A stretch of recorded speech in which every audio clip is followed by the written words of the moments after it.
Paide linnameeskonna kapten Rauno Kald hooaja esimeses mängus 2-2 viiki Tartu Tammekaga. Kas sa jääd sellega rahule? No ei jää ikka.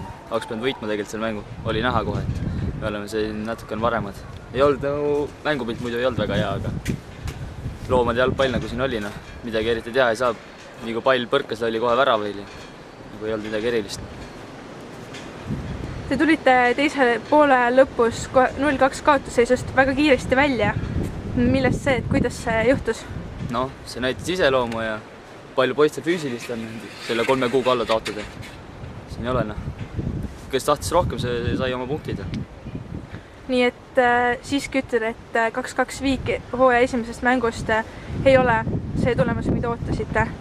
Ei kindlasti, Eks ta on positiivse energia edaspidiseks, aga oleks pidanud ikka võitma. Ma arvan, et see oleks ikka parem olnud. Kindlasti. Selge.